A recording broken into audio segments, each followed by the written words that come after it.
Christ is really the question that needs consideration. There's a lot of churches that are worth leaving. There's Christian culture stuff that is worth deconstructing. Now, some of it is very worth holding on to. Like the whole institution shouldn't be destroyed. God designed the church. How Americans have done church, all right, let's explore that. There's questions to be asked there. But the person of Jesus, A, cannot be deconstructed, and B, is usually not the thing that's at question here. If I can, through my experience, my understanding of why they're questioning what they're questioning, bring it around to that, there's room there for a kind of freedom and life and breath of fresh air in the midst of this chaos that is, I hope, pretty profound. Welcome to What We Really Want, conversations about connection. Settle in and get ready for a great conversation. Let's talk about what we really want.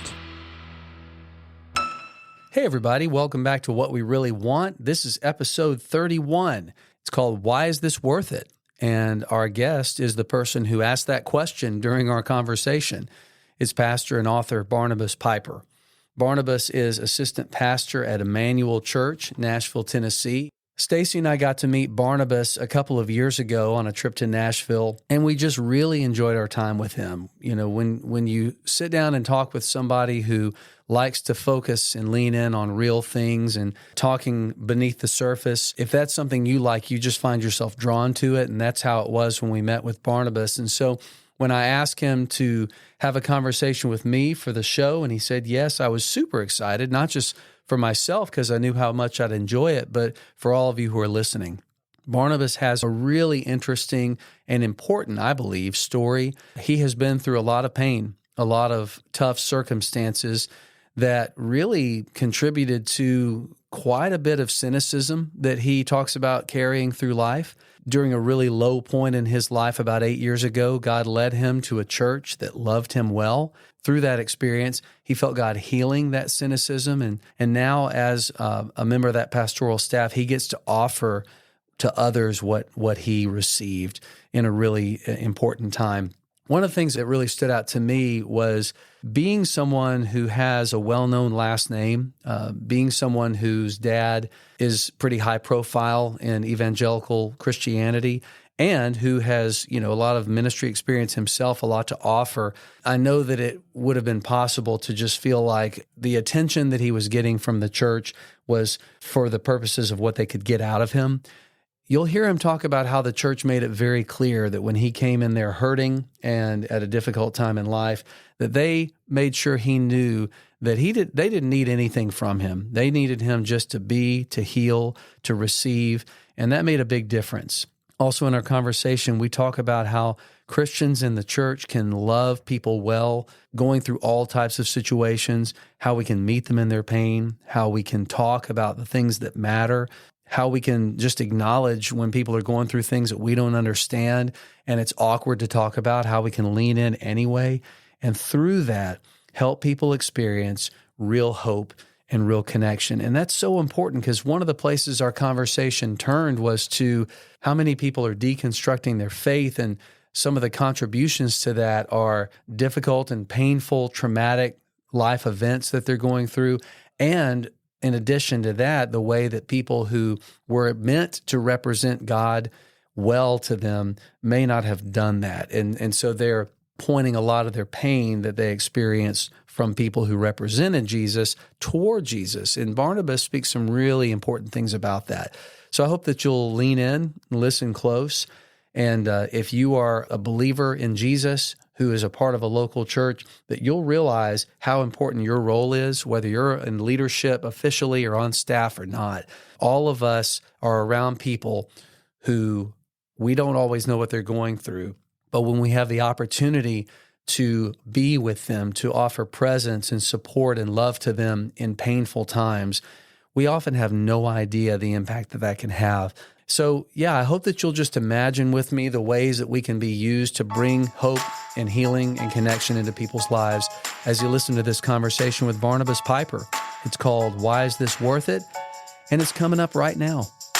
Barnabas Piper, welcome to What We Really Want. Thanks for joining me. It's a pleasure. Thanks for asking. I think the first time that we met, I don't know if you remember, was about 2 years ago, and my wife Stacy and I met you at Ladybird Taco in I do remember. 12 South. Yeah. I remember most of my visits to Ladybird Taco in 12 South. And this is an unpaid sponsorship. They're not giving me anything. I would love it if they did, but wonderful spot. If you're in the Nashville area, hit it up.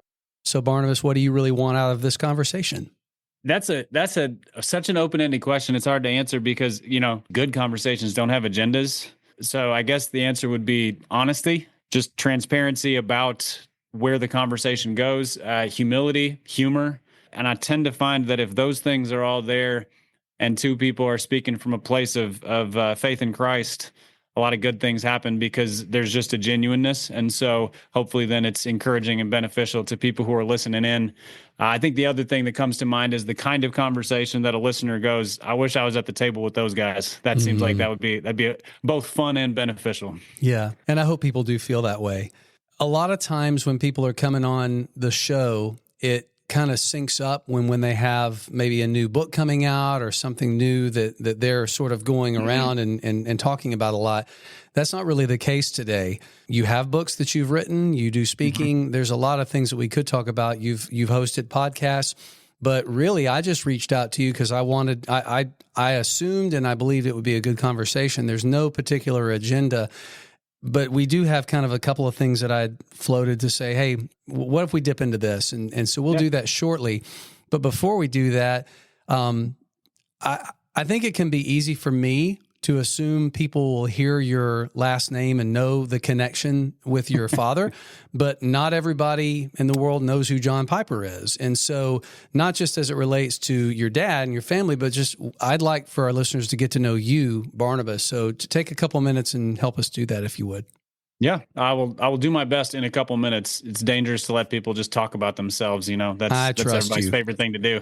My dad is John Piper. For listeners who don't know who he is, which I never assume that people do either. Like my kids, I have 2 teenage kids and then a really young son, and my teenagers will be like, "Is Grandpa famous?" I'm like, in his own words, he's a big fish in a really small pond. So he's not like walk down the street and be recognized famous. He is like walk into a Chick-fil-A and be recognized famous because that's where all the Christian people hang out. So my dad is was a pastor for a long time, well-known Christian author and speaker at various conferences. And so that was actually very formative in my upbringing, was primarily the pastor's kid piece of that, because most of my upbringing years, it felt more in the realm of normal church as opposed to kind of prominent figure in the broader Christian world. That came when I was more college age and later. But that pastor's kid experience was really formative in some really positive and negative ways in the formation of my faith, and also a lot of struggles along the way.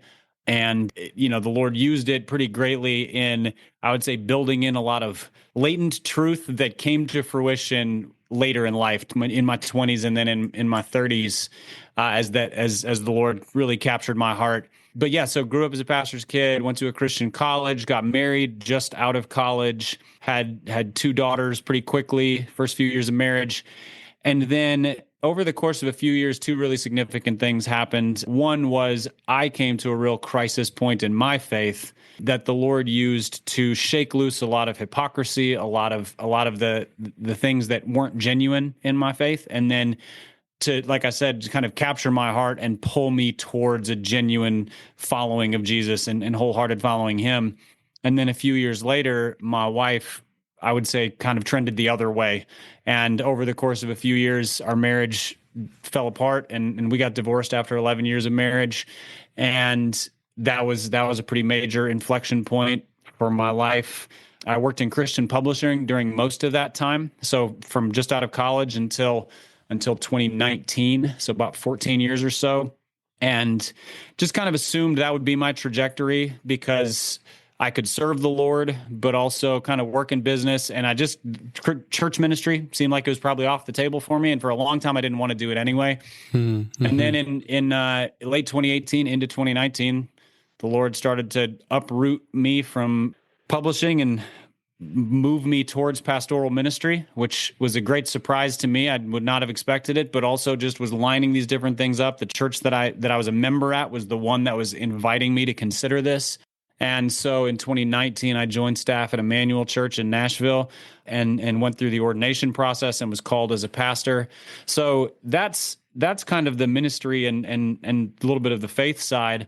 Along the way, in 2019, I also met Lauren, who I then married in 2020. That right there is just another story of the Lord's kindness and restoration, and she's wonderful. And then in the spring of 24, we welcomed our son into the world. So we have a 9-month-old and a 16-year-old and a 19-year-old. So ranging from diapers to college, which is, that'll keep you on your toes. And then I've fit in some writing and podcasting and things in there too. So I've written a few books and write some articles and things like that. So that's the flyover version. And in flying over, if you're not really leaning in or paying close attention, you can miss some things. I mean, I hear about somebody who grew up as a pastor's kid, which you alluded to the fact that has struggles of its own, no matter who the pastor or the pastor's kid is. Mm-hmm. But then also whose pastor father was well known, and then a person who went through a divorce. I mean, any of those three things have difficulty. They have trauma potentially, often very realistically associated with them. And I think, man, like any one of those things could make it really easy or tempting to walk away from your church or walk away from faith. I mean, talking today, I know that you haven't done that. I mean, you've already alluded to the fact that it said straight up that you're a pastor. But was that ever a thought or a temptation for you? I guess maybe a more succinct way of asking it is, why are you still a Christian? It's a valid question. The shortest answer that will sound potentially trite, but is actually, I think, as profound as I know how to say it, is because the Lord wouldn't let go of me.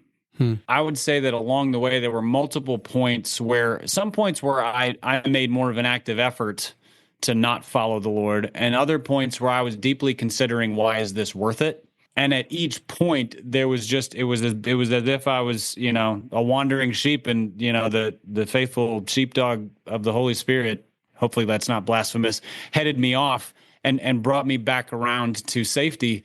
And that was true when I was in high school and college and was at a place of professing faith. And I think genuine faith, but also really not interested in submitting to Jesus, living according to his way. I was like, I want all of the perks of Christianity. I want eternal security, really, is what that came down to. But I also want to live however I want to live. I want to do things on my terms. And, there was a lot of humbling that happened over the course of a few years, humbling is what happens when you're not smart enough to just admit that somebody else is right and actually listen, which I was bad at. And then through the process of marriage falling apart, I was never tempted to walk away from the faith, but I was very cynical about the church. And for a variety of reasons, I working in Christian publishing, I got to see behind the scenes into a lot of Christian ministry, and there's a fair amount of hypocrisy, and there's also so many wonderful, genuine, fruitful things going on. So I don't want to paint with a broad brush and go, it's all phony. That would be a patent lie. But there was enough there to seed my cynicism. If you're inclined towards cynicism, you can find reasons. And then in my own experience, I was going through deep, painful things and was not getting the support that I needed from the church I was at the time. And so you kind of combine those two things, and there was just a lot of cynicism. And so even in that case, there was just a reality of the Holy Spirit laid a conviction on my heart that I could not give up on the church while I was having this experience of, this is dumb. Why am I doing this? And so I had this theological conviction competing with my experiential reality, and was just kind of, so every Sunday was a grit your teeth and do the thing that I know is right, even though I don't want to. Can I hop in and ask you a quick question? Yeah, please. The part where you said, and everything that was rattling around in there, this is dumb. I want to make sure I understand what the this was. What was the this that was dumb in that calculus? A number of things. Primarily, why do I keep investing myself in the church, in a local church, where I feel like I'm getting nothing out of it, where I'm not receiving care in the midst of this really difficult, painful time, where I'm looking at the broader horizon and all I'm seeing is the reasons to be cynical. And I found it a lot easier to ignore the good things the Lord was doing and to focus in on the negatives.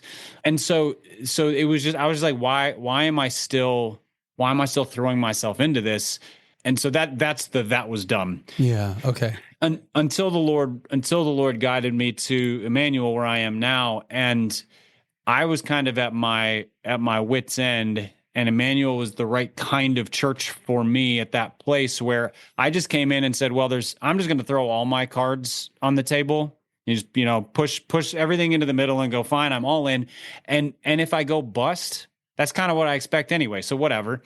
And, or I didn't really give the Lord credit for this in advance, but I was like, or the returns on this could be really valuable. And what I found instead was a place where honesty and humility and gentleness were welcomed, where everything was funneled towards a genuine reliance on Christ.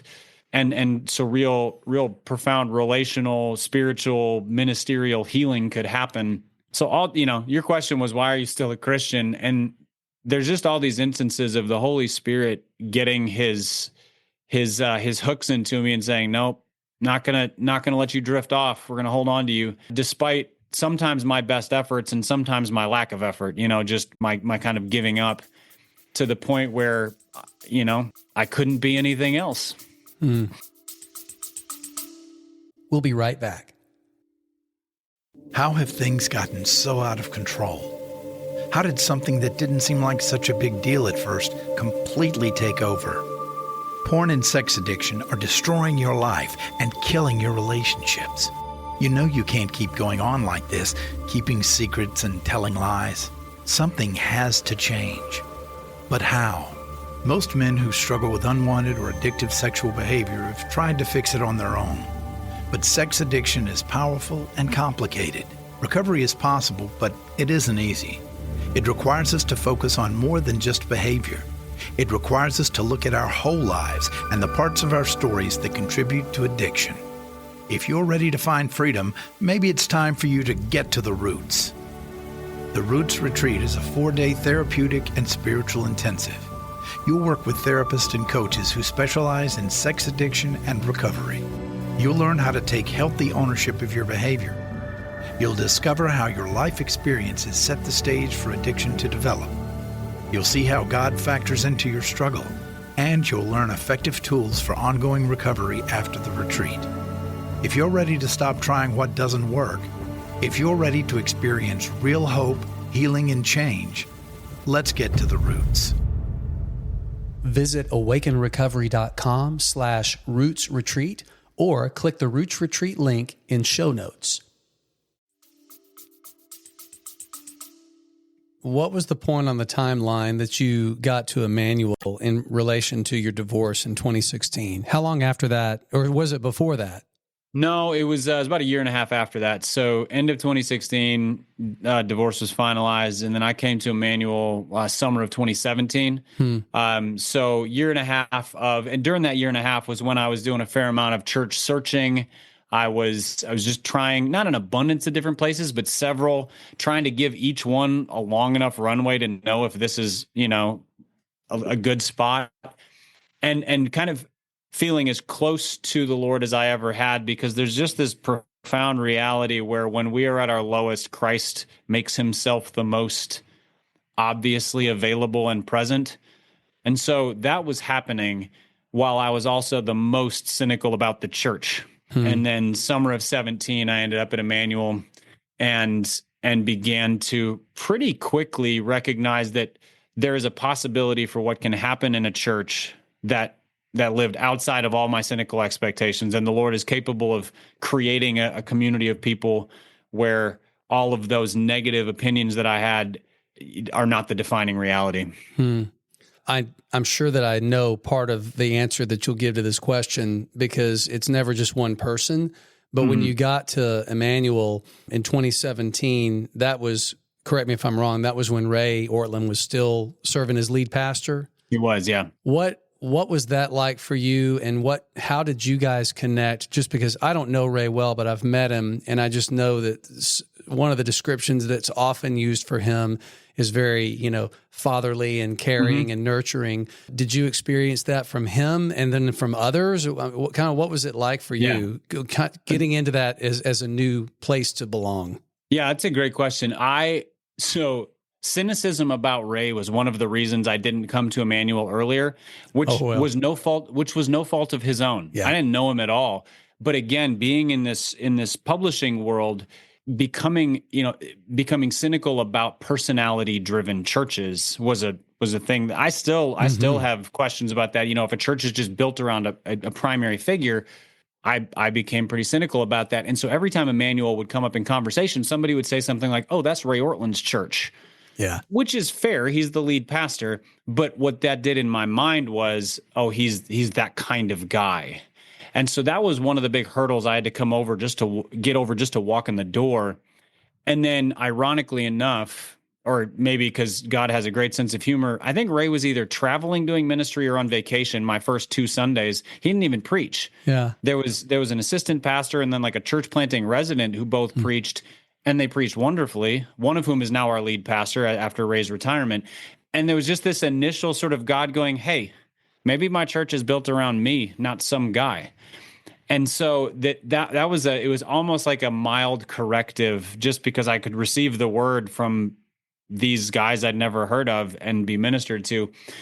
But yeah, very quickly, maybe just a few weeks into being at Emmanuel, Ray, it was still a small enough church that Ray could kind of pick out the new people.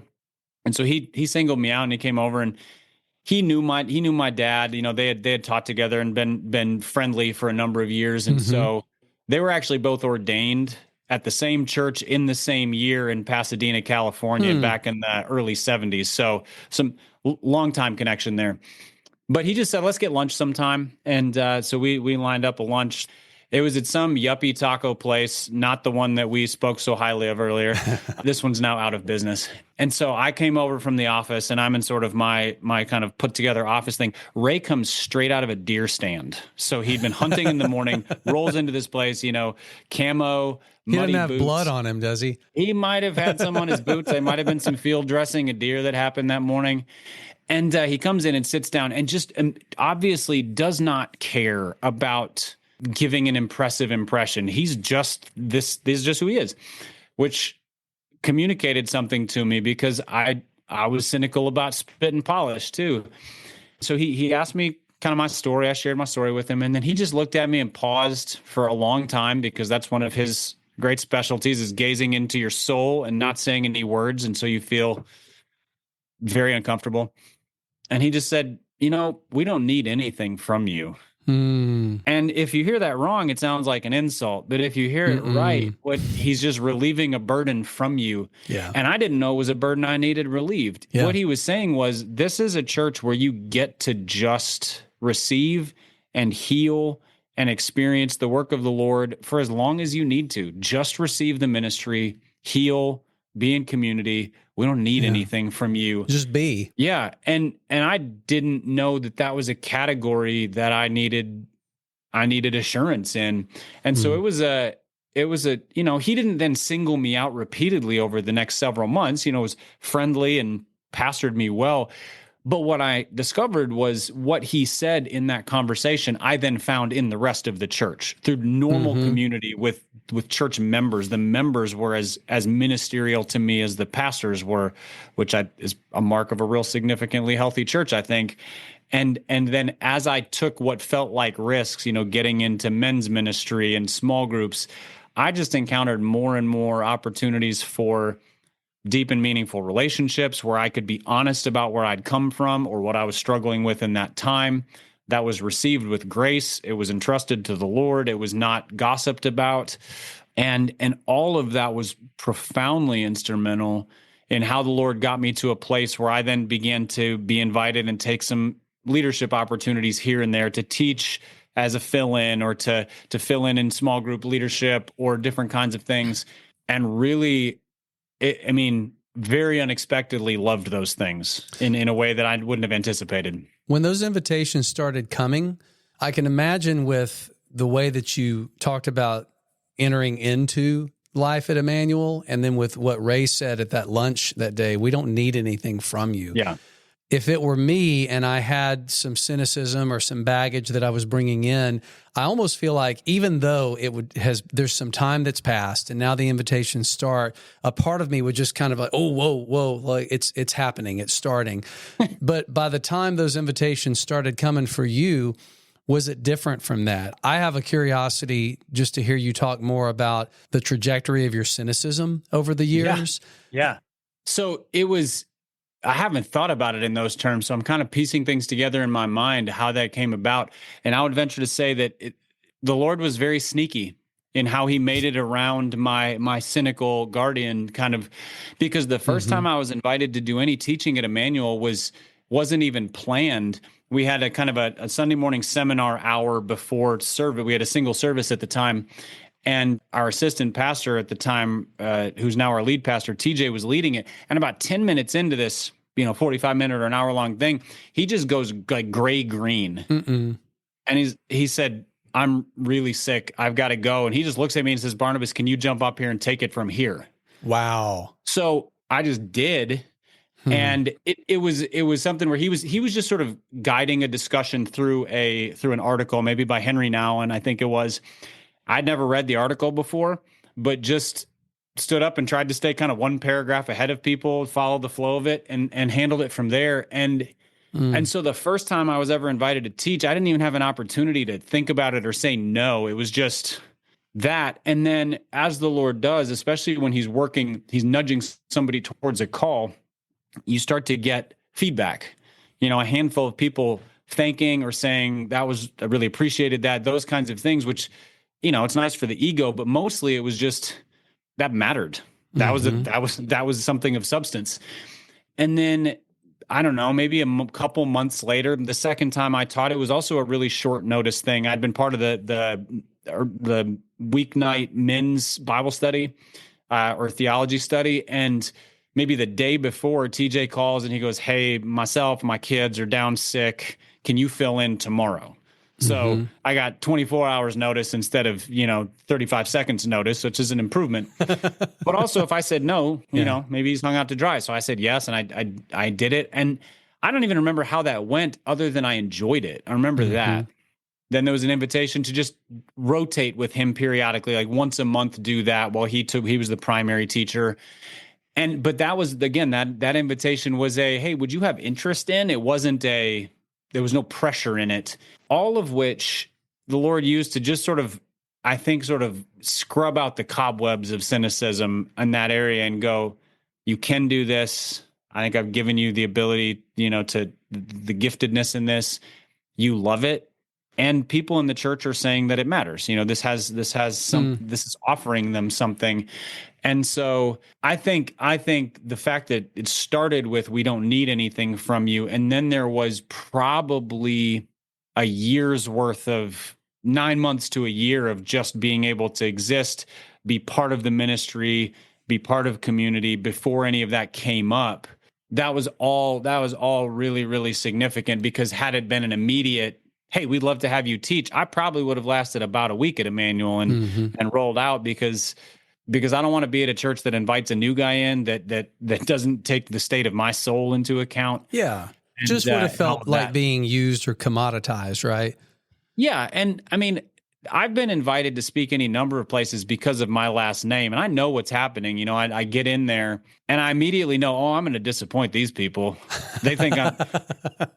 Because what they have in their mind is whatever my dad can offer, and he has a different set of gifts. He's a different level of preacher than most people, and so I just go, well, I'm going to give them what I've got, but they're probably going to be not thrilled. Yeah. And whereas at Emmanuel, it was very much more inviting me out of knowing me in the context of being in the church. They knew me through conversation and relationship, and I don't know what factor my last name played in it, but it wasn't at the forefront. Well, and I imagine that would just be a part of some really healing things to have it not go that way, because like if you go and you're invited to speak someplace because your last name's Piper, okay, I get it. And also it's a gig. Like it's not my church home, and so I'm not expecting out of this speaking gig what I hope to get out of a place where I really want to belong and identify. And, you know, I'm sure I'm making up that they probably from day one knew potential opportunities of having you as a part of that church. But the fact that they waited and they paced themselves and those invitations came in the way that they did, if it were me, that would speak to me that more than using and consuming things, you know, that you could say, well, it's a great opportunity, that what the church is really about was the priority. And that, to me, that would help redirect some of that cynicism. Did it do that for you?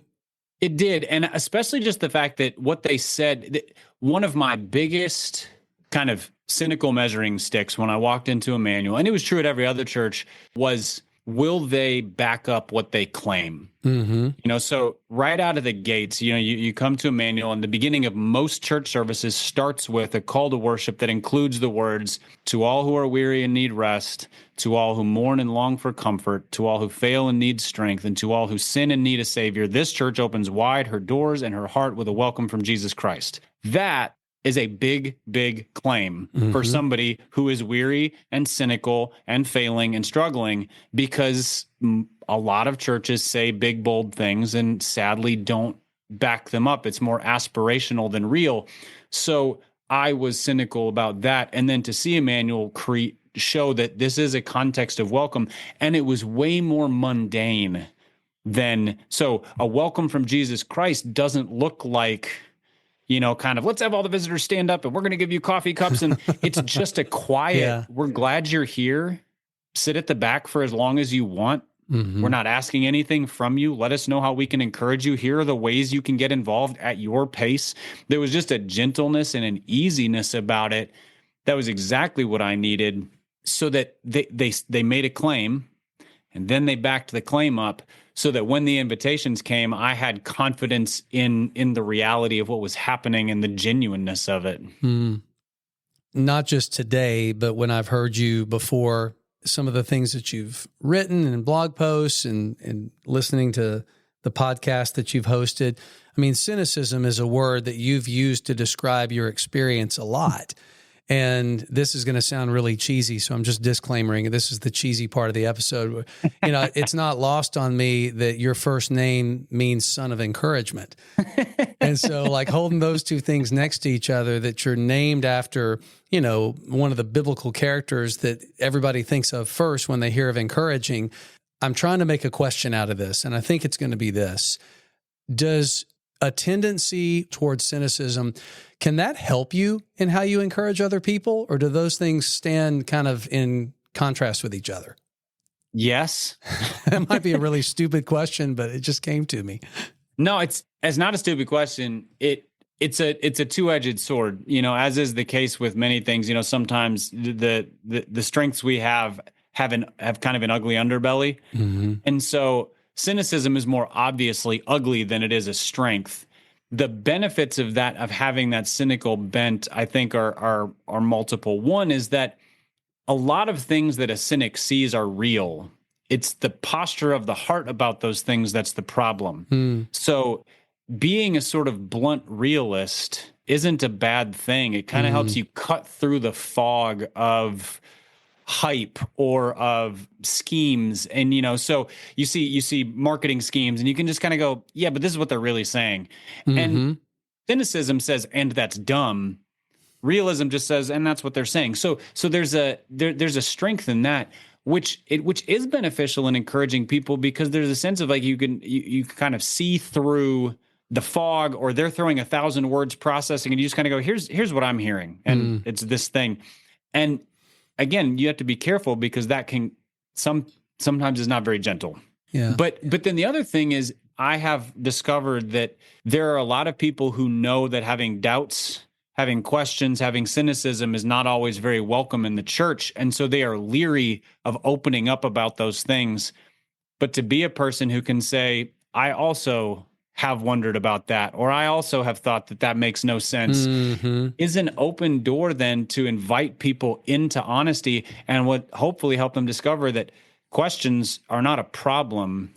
They're only a problem if you reject the answers the Lord provides. Right. And so questions are how we grow. Skepticism isn't even bad so long as you're willing to go, oh, okay, I hadn't seen that before, and have a little bit of humility in your response. And so my experience as a cynic, I think, has put me in a position, hopefully, to be welcoming and encouraging to those who are coming from a similar place. And I imagine, too, to know what to do with and not be put off by other cynics. Yeah, and get to know them well enough. Sometimes you call them out on it, and which I needed at points. That's not how are you ever going to progress in your relationship with the church if this is the posture you have, or if this is the attitude you hold? Now, again, calling people out. And also, I get it. Yeah, I understand it. You got to move past it. Those kind of things, side by side. But it's always easier to follow somebody who's gone first, and so there's a sense in which all of these things about myself that I go, I don't love that is part of my road, because those are things I regret, or those are things that I look at and I go, ugh, that was a bad attitude or a bad decision. They're almost all things that the Lord has now used to speak honestly and encouragingly and hopefully, and point others to Christ in a way going, sometimes it's don't make the mistakes I made, or sometimes it's I've been right where you are. And those are, I don't know how the Lord does that, but he uses those things that should never have happened to do fruitful things now. Well, speaking of things that have never happened, in talking about cynicism, skepticism, the things that you encounter doing pastoral ministry in the church, especially if people are showing up honest, those don't come out of people who have just lived pain-free, charmed lives, right? I mean, cynicism and skepticism are symptoms of pain and trauma. A lot of times they're accompanying experiences in people who are going through, what we've come to know as deconstruction. So people who have spent a lot of time in the church, or maybe who grew up in Christian environments, but now they're doubting everything. And the conclusions based on where they've been and where they are right now is, like you alluded to earlier, maybe this whole thing with Jesus isn't worth it. Having gone through the experiences in life that you did, and then being where you are now, having not given up on all of it, how does that show up? I mean, I'm sure you encounter people who are questioning everything. Yeah. What's that like for you when you have the opportunity to just be with people who are in that place? Both painful, and I would say it's kind of a position of gratitude that I have the privilege of talking to them in a way that maybe somebody else wouldn't be able to. But it's painful because there's really no such thing as gleeful deconstruction. That's just rebellion. The people who run out and they're like, I hate all this, I'm leaving. But deconstruction is painful because it's usually a situation where you've been taught something, grown up in something, it's been sort of the reality structure of your life, and you're now, for whatever factors, going, I don't know if this is true. I don't know if my life is based on the stuff that I thought it was. It was this disorienting. It's painful. It's fearful. There's questions of, should I feel guilty? I do feel guilty. I don't know if this is right. All of those kinds of things. So there's a painfulness in it. But having been where I have been, I don't have ready answers for people. What I do have is the recognition that most of the time, what people are deconstructing is not Jesus. They're deconstructing a way that they have been taught, or a culture that existed within their subset of the Christian community, or a set of values that maybe has never been articulated to them with biblical roots, just sort of do this, don't do this. There's a lot of aspects to this. These days, there's a lot about it that's political. They grew up in a context where this religious group was tied to this religious party, and they look at it and they go, those are not values that I hold dear. So how do we, do we just throw the baby out with the bathwater? What are we doing here? And to be able to talk to those people and say, okay, I hear everything you're saying. I think a lot of those are valid questions. What do you think about Jesus? Because for some people who are deconstructing, their relationship with Jesus is still held dear. For others, they've never had a relationship with Jesus. They've had a relationship with structure, a relationship with culture, a relationship with expectations. And they have never considered the person of Jesus Christ as Lord of the universe, as Savior of the world, as the means by which they can have security and joy and all of that. And so those conversations are painful, but also Christ is really the question that needs consideration. There's a lot of churches that are worth leaving.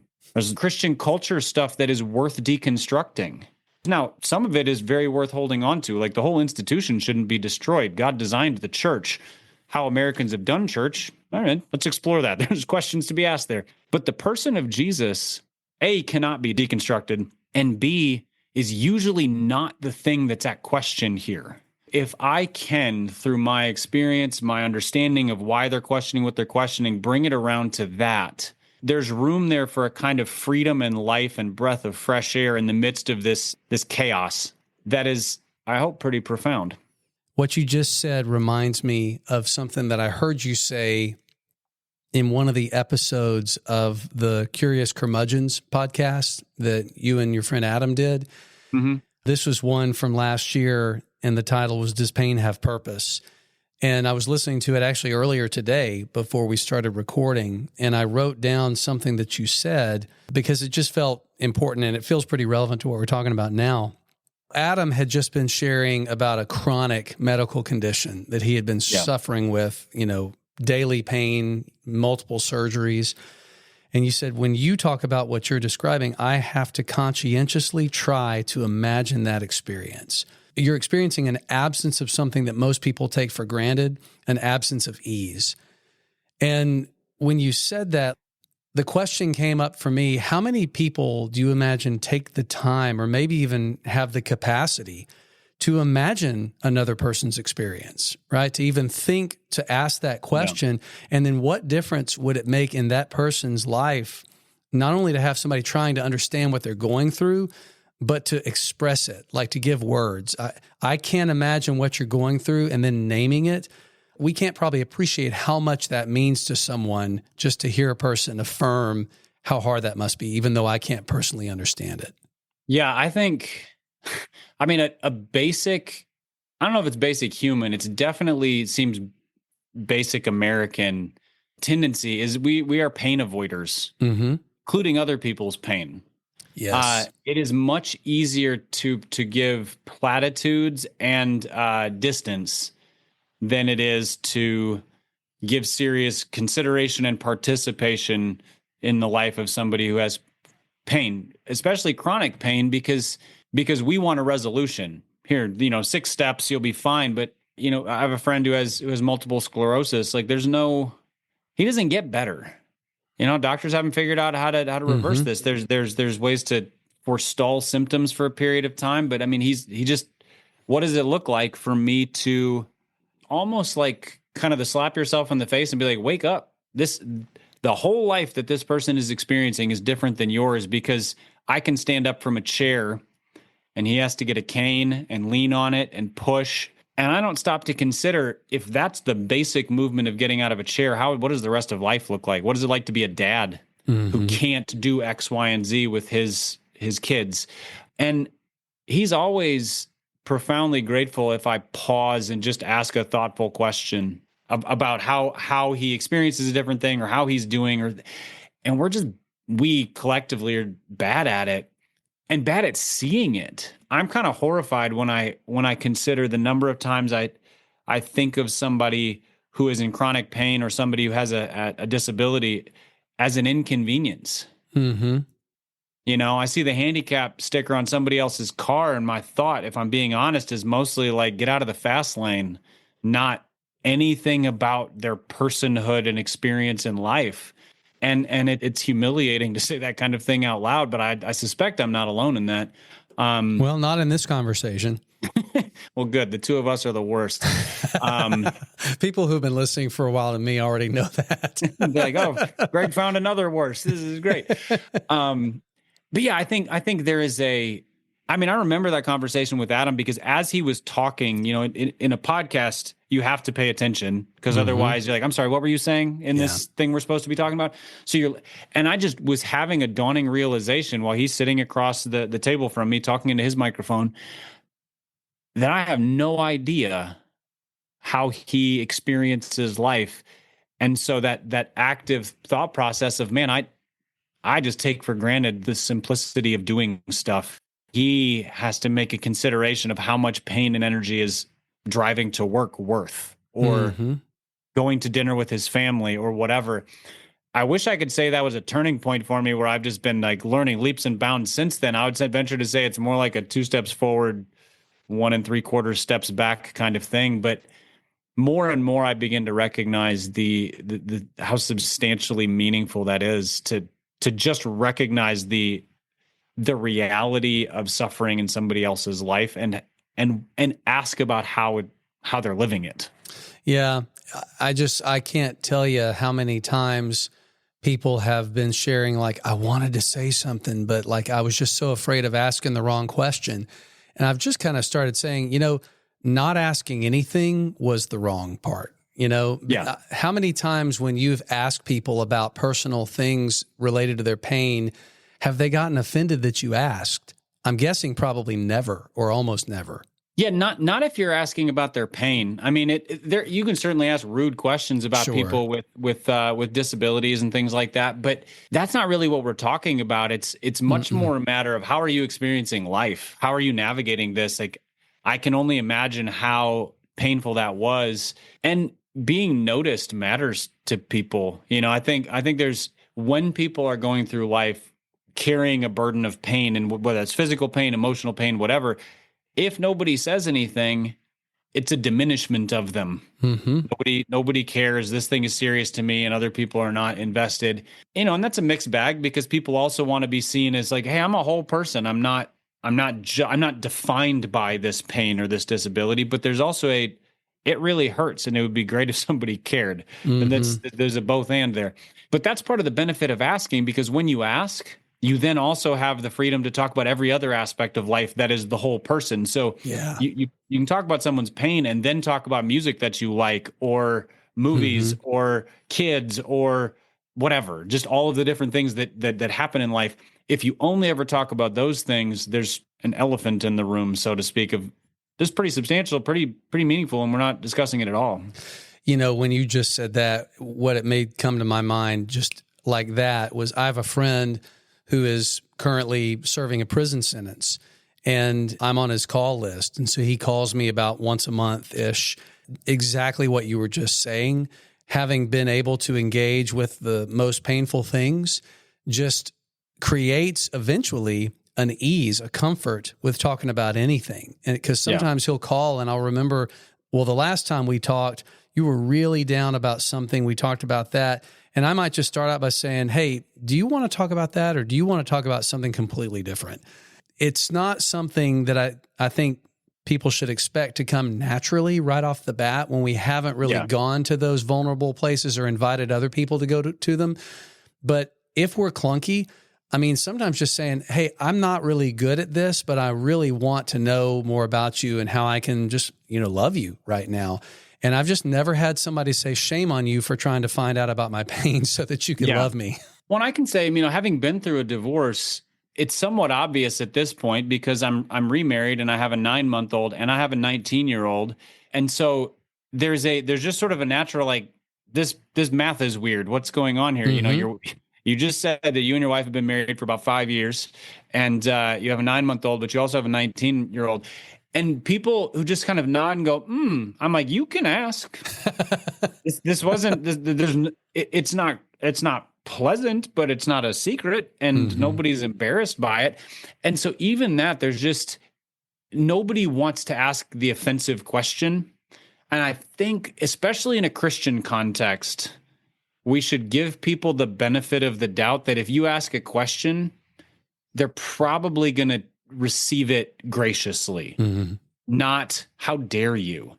That's not always the case. And again, you don't want to be kind of the bull in a china shop level unaware, but I'm totally fine if somebody goes, man, would you like start over? Like what happened here? And I can just go, second marriage. And they go, oh, okay.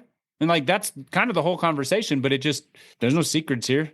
And so, there's a freedom in asking if we're thoughtful and giving people the opportunity to either appreciate it. And you can kind of gauge by responses. Do they or do they not want to dig deep on this? Sometimes it's just like, man, thank you for asking. Here's the state of my life. And sometimes it's a little bit more perfunctory, but not offended. Yeah. And I think too, there can be a freedom in in knowing that my responsibility is just the noticing and the asking. I mean, my responsibility is not in the outcome of the conversation. It's not in their openness to talk about it. You know, if they tell me to buzz off, I don't have to feel like I did something wrong. And yeah, there's just a release of pressure when I'm willing to maybe do something that's a little bit stretching, a little bit uncomfortable. But typically, I mean, my experience has been that the closeness and the connection that I get with that person, even if, I mean, I'm not saying like they become my best friend, but just compared to what it was like before, it makes taking that vulnerable step to ask a maybe difficult question very worth it. Yeah, I agree. Well, Barnabas, I can't believe that an hour almost has flown by, and that's kind of what we were hoping for. I just love talking to people who notice things of interest and just really want to slow down and take some time to talk about it. And I appreciate you doing that with me. I want to make sure that people who want to know more about you have the opportunity to do that. You've got a website, barnabaspiper.com. You are the author of at least 7 books that I counted. I think that's right, yeah. On that page. But there's a book on being a pastor's kid. There's a book on doubt. There's a book on happiness. There's a book on just belonging in the context of a church family. Really, a lot of the things that we've talked about today, you've written about, as well as the 2 podcasts that I know of, maybe more, that you've been a part of before, Happy Rant and Curious Curmudgeons. Anything else you'd want people to know? Just a couple things. One is, I'm on Instagram and I'm on Threads, which is the burgeoning Twitter, because Twitter's a dumpster fire, or it's not even Twitter anymore. What is it? X? Yeah. So I'm not on that. But you can find me on Threads or Instagram, and those are good ways to connect as well. I enjoy interacting with people there. And then if anybody's ever coming through Nashville, we would love to have you at Emmanuel. My experience at Emmanuel is not unique to me. By God's kindness, we remain the kind of church where people can land and rest and heal. So if you're in the Nashville area and you're looking for a church home, we'd be thrilled to have you, and I'd love to meet whoever makes it in. Thanks again for having a conversation today. It's just really been great, and I'm really thankful to have gotten to talk to you. Of course, man. It's been good for me too. I appreciate the invitation. Blessings. All right, see you.